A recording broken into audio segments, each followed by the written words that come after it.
Estamos de volta com Ângulos e Ideias e hoje nós estamos falando de comunicação comunitária. Bom, aqui nós temos representantes de algumas áreas da comunicação, né? Rádio, TV, relações públicas e jornalismo. Eu queria saber como que os profissionais dessas áreas, eles podem atuar diretamente na comunidade. Bem, no meu caso, logo que eu me formei, assim que eu graduei em jornalismo, eu trabalhei direto em assessorias de sindicatos durante 13 anos.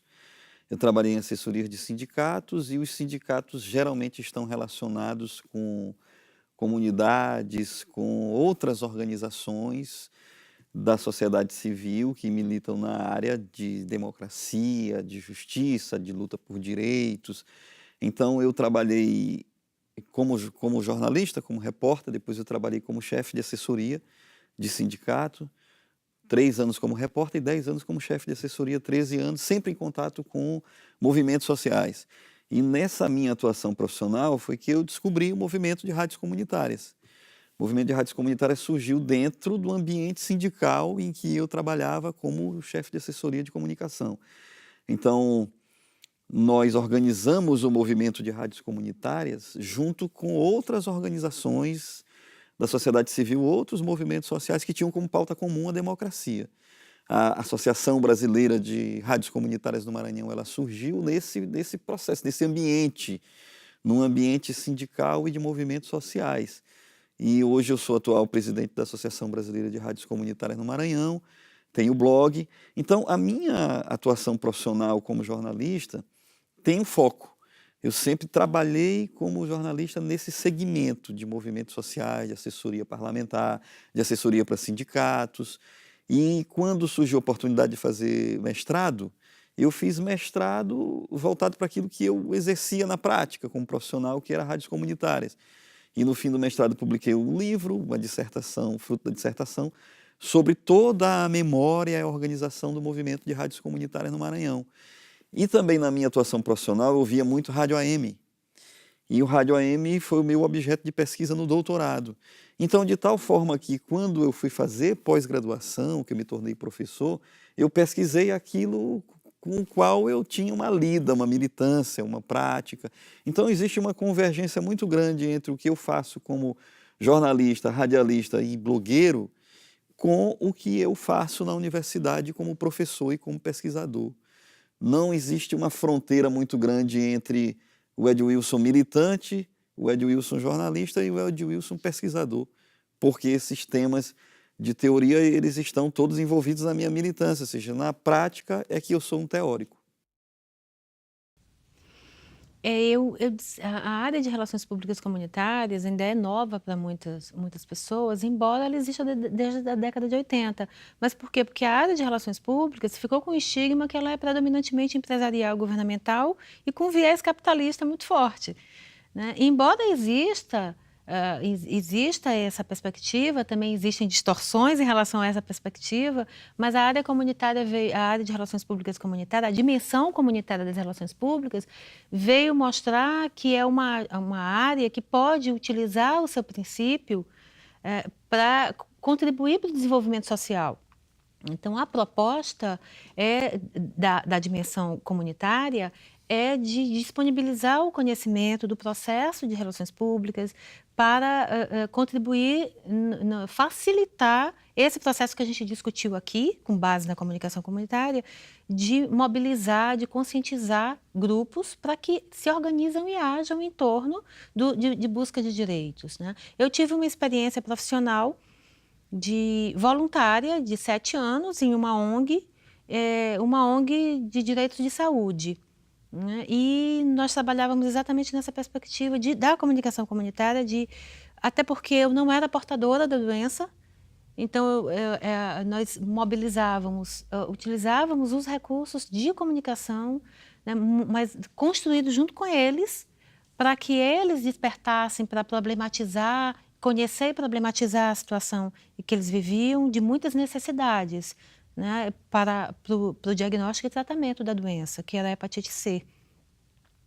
Então, ali foi uma oportunidade que eu tive de vivenciar o que a gente discutia em sala de aula. E hoje essa experiência alimenta muito minhas pesquisas, minha sala de aula e a produção científica que eu tenho, né? E me encontrei aí porque fica muito evidente a função social das relações públicas na dimensão comunitária, exatamente nessa perspectiva de contribuir para a construção da cidadania, incentivar a mobilização, a participação em busca de direitos, né? E também com o entendimento dos deveres que envolvem a cidadania, né?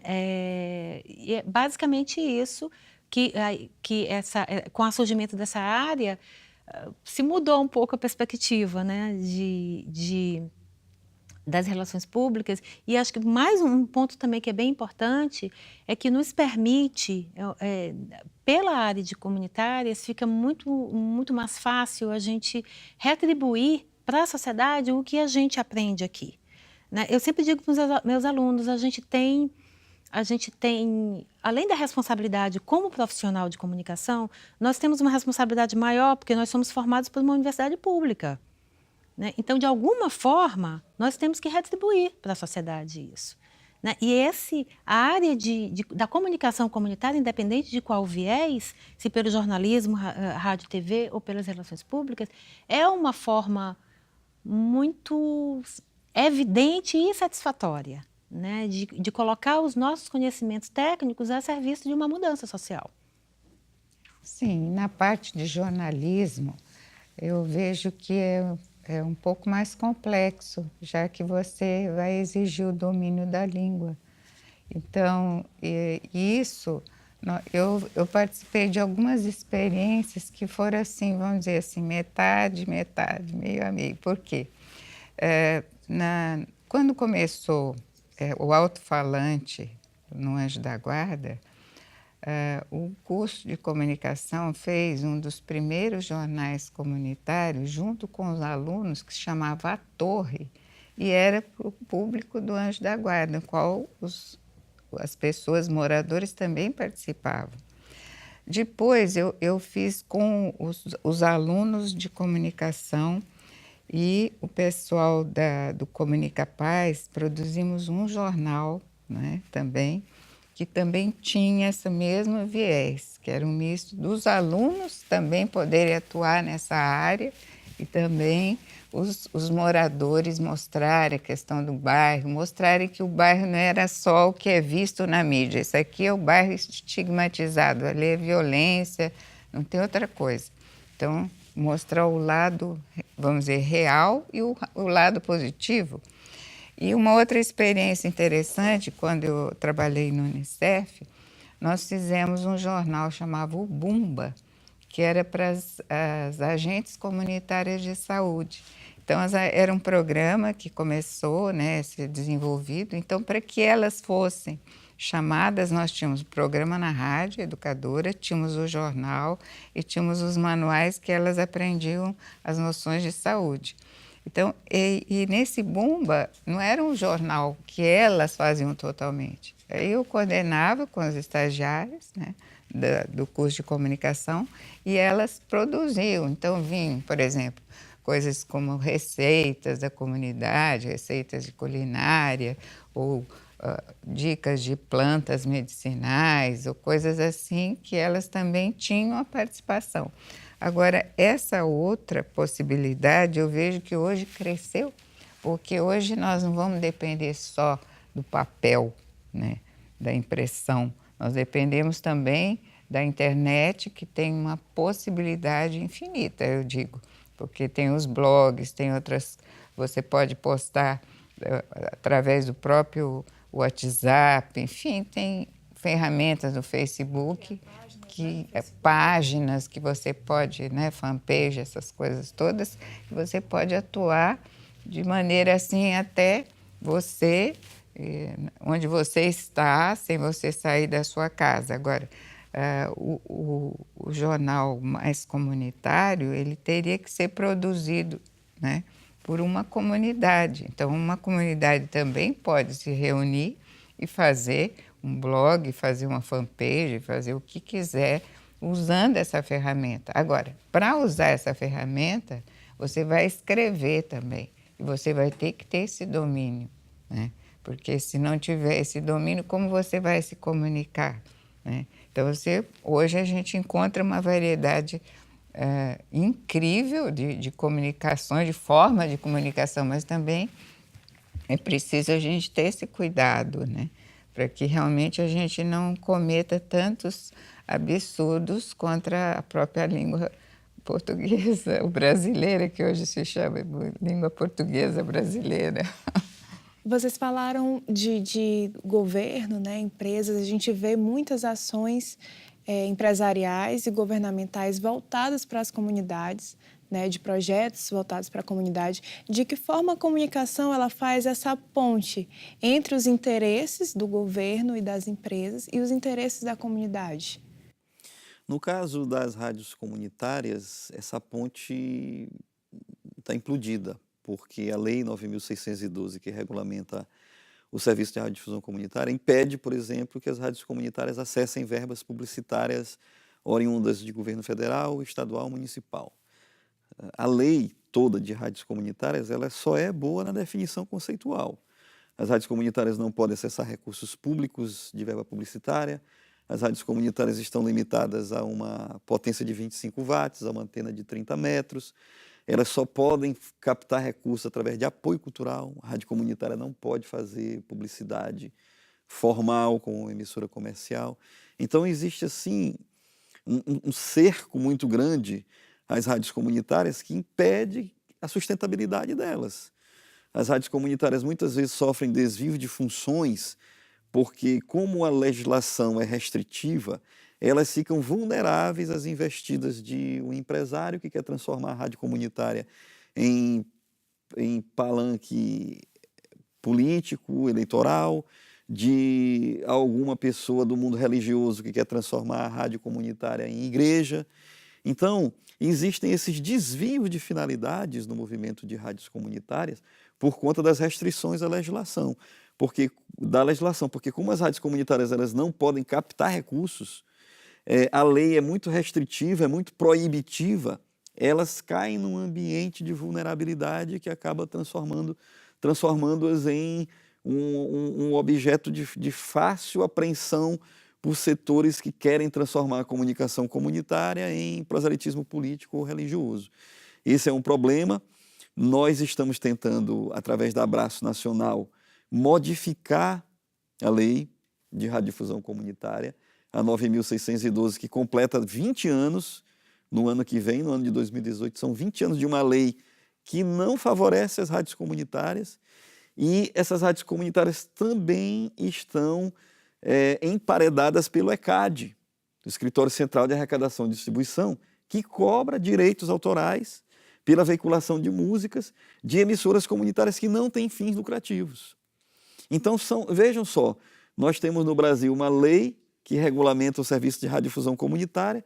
Essa lei impede as rádios comunitárias de captar recursos fora do apoio cultural, e existe um sistema, uma organização, como o ECAD, que cobra das rádios comunitárias direitos autorais pela veiculação de música, sendo que a ECAD já foi objeto de 2 CPIs que investigou procedimentos não republicanos no ECAD. A principal denúncia que pesa sobre o ECAD, já comprovada, é de que o ECAD recolhe dinheiro das rádios, inclusive de rádios web, e não repassa aos artistas, aos compositores e aos detentores de direitos autorais. Então, você vê que tem uma complexidade aí que envolve o movimento de rádios comunitárias. Do ponto de vista governamental, governo do estado, prefeitura, governo federal, eles estão impedidos de anunciar nas emissoras comunitárias por conta de proibição da lei. As relações públicas, como está essa ponte com o primeiro e segundo texto? O que eu observo é que há uma tentativa dos grupos organizados, das comunidades, de associações, de ONGs, são tentativas mesmo intuitivas de tentar estabelecer algum diálogo com o governo, né? O que é a área e eles fazem, e são grupos que se fazem da maneira como eles sabem fazer, né, usando ações que às vezes têm um caráter espetacular, de queimar um pneu na avenida, mas tudo para chamar a atenção para as suas necessidades, tentando se comunicar de alguma forma, né, tentando ter alguma visibilidade, estabelecer um diálogo, chamar a atenção para determinadas questões. O que a área de relações públicas faz é incentivar esses grupos, colocar, não é nem orientar, é incentivar os grupos organizados a entenderem a situação, a desenvolver algum senso crítico para compreender as realidades, né, e se organizar em torno das necessidades dessa realidade. Claro que através da comunicação, a comunicação tanto no processo de mobilização como no processo de ação, mas um processo construído por eles, né? Não vindo pronto de fora, porque são eles que conhecem as suas demandas. Então, não é o profissional, seja de qual área da comunicação, que vai chegar lá e vai impor e vai dizer como é que as coisas devem ser feitas, né? Nós dizemos, inclusive, até utilizamos um termo na área de relações públicas que é o agente orgânico. São aqueles grupos, aquelas pessoas que naturalmente já fazem comunicação, mas que não são profissionais. Então, nós ajudamos no processo de profissionalizar essa comunicação com esse objetivo, né, de estabelecer diálogos, de fazer uma mediação com os outros setores, o terceiro com o segundo e o primeiro, que é de onde vão vir as soluções, que é quem vai poder dar a sustentação para a solução de problemas, né? E aí isso tudo é construído em torno da cidadania. Nós estamos falando de cidadania, e participação é um elemento imprescindível no processo de construção de cidadania. Então, a área da comunicação comunitária como um todo entra nesse processo, né? Que é um processo inverso do que, em geral, os governos fazem, né? Inclusive com uma distorção do que é a comunicação pública, né? Transformando muitas vezes essa comunicação em processo de manipulação, De em processo de visibilidade. persuasão, né? Que é o oposto que se está discutindo aqui. E a questão do jornalismo, se for considerar o jornalismo impresso, nós sabemos que os jornais são mantidos pelas empresas, pelo governo, enfim, não tem como você fazer exatamente uma comunicação comunitária se você depender dessa verba de publicidade, a menos que haja um acordo excepcional, né? Porque realmente sempre você vai estar servindo, essa é a minha concepção, você vai estar servindo aquele anunciante ou aquela empresa, enfim, ou aquele governo que está sustentando aquele jornal. Agora, a saída hoje eu vejo que é a internet, né? Porque ela é um mundo que realmente poderia até ser muito mais bem utilizado, até o ponto de que ela sofra também suas sanções, porque realmente pode, já com a nova lei aí, pode sofrer esse tipo de regulação. Restrição. Então, e com isso eu impedi, mas eu acho que existem iniciativas que estão aí. Eu me lembrei também de uma revista que surgiu com um projeto da universidade, que foi a revista Besouro, que eu coordenei com alunos e que hoje nós temos essa revista já se expandindo com um polo lá de Santa Catarina, Florianópolis, ligando com São Paulo, e tudo pela internet, uma revista para jovens, feita por jovens, né? Então, se a gente se enquadra nisso, se enquadraria, porque é uma comunidade de jovens que se unem para fazer uma revista sobre comportamento, sobre saúde, sobre cidadania, enfim. Então, acho que isso é possível, é viável, e quanto mais iniciativas surgirem, melhor será, porque tem também uma plataforma que se chama Izu, onde a gente posta as revistas e o Besouro posta lá e com isso a gente pode atingir não só aqui, mas o mundo inteiro, né? Bom, pena que o nosso tempo é bem curtinho. Agradeço a participação de vocês. Esse papo foi bem esclarecedor. E é isso, o Ângulos e Ideias vai ficando por aqui. Se você quer rever esse e outros programas da TV UFMA, acesse o nosso canal no YouTube e acompanhe as nossas redes sociais. Até a próxima!